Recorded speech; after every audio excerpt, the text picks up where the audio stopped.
आज की इस वीडियो में हम बात करने वाले हैं what is a under value stock. अगर आप एक बिगनर इन्वेस्टर हो और आपने जस्ट इन्वेस्टिंग जर्नी स्टार्ट की होगी और आपको नहीं पता है कि अंडर वैल्यू स्टॉक क्या होता है, तो टेंशन मत लीजिए। मैं आज के इस वीडियो में आपको सिंपल वर्ड में एक्सप्लेन करने की कोशिश करूंगा कि अंडर वैल्यू स्टॉक क्या होता है। तो सबसे पहले हम डेफिनेशन समझते हैं। जब किसी भी स्टॉक का मार्केट प्राइस उसकी रियल वैल्यू से काफी नीचे हो, तब उस कंपनी के स्टॉक को अंडर वैल्यू स्टॉक कहा जाता है। एग्जाम्पल के तौर पर मान लीजिए एक कंपनी है, उस कंपनी का एक शेयर का प्राइस 100 रुपये चल रहा है करंट। ओके, लेकिन जब हम फंडामेंटल एनालिसिस करते हैं तो हमें पता चलता है कि इस कंपनी की एक्चुअल वैल्यू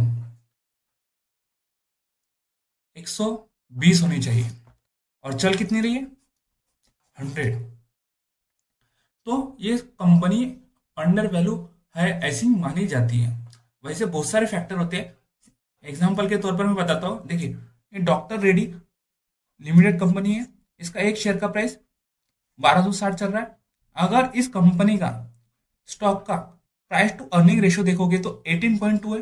ओके, लेकिन डॉक्टर रेड्डी किस सेक्टर में कंपनी आती है? फार्मा सेक्टर में। तो फार्मा सेक्टर में जितनी भी कंपनी है उन सारी कंपनियों का price to earning ratio average निकाला जाता है, जिसे इंडस्ट्री पी रेशियो बोला जाता है। और फार्मा सेक्टर का पी रेशियो कितना चल रहा है, यानी पूरी इंडस्ट्री का 31.8, लेकिन डॉक्टर रेड्डी का कितना चल रहा है, 18.2।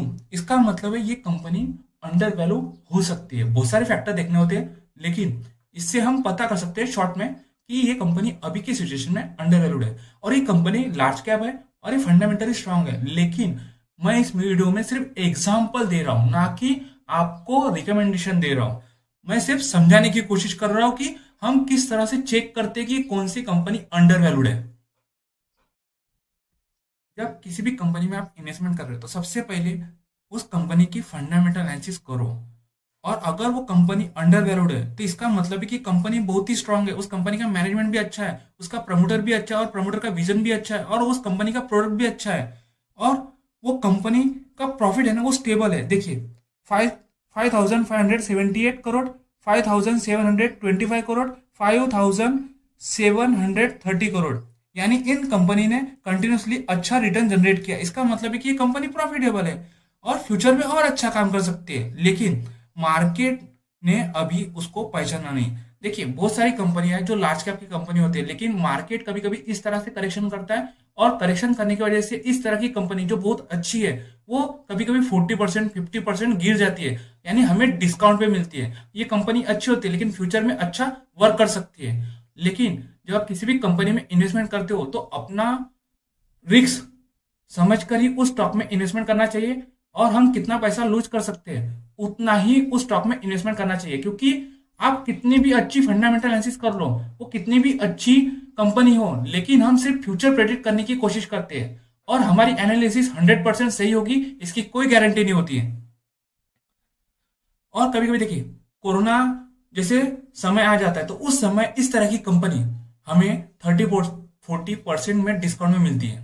तो उसी समय ये कंपनी है ना अंडर वैल्यूड होती है और उस समय हमें एडवांटेज होता है इस तरह की कंपनी को पिक करने का। अब हम एक एग्जाम्पल लेकर अंडर वैल्यू स्टॉक क्या होता है उसे समझने की कोशिश करते हैं। डेली लाइफ एग्जाम्पल है। अभी की सिचुएशन में सबसे ज्यादा डिमांड है आईफोन की। ओके, और आपको पता है आईफोन की, एक आईफोन की प्राइस कितनी है, 1 लाख के पास ऑलमोस्ट आसपास है। तो वही फोन अगर आपको 15,000 में मिले और वो ओरिजिनल हो और आपको वारंटी भी मिले, तो आप क्या कहोगे? भाई ये तो सोने का मौका है।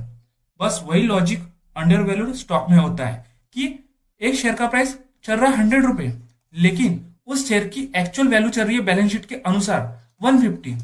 तो जब इस तरह के स्टॉक आपको डिस्काउंट में मिले तो आपकी रिस्क ना के बराबर हो सकती है।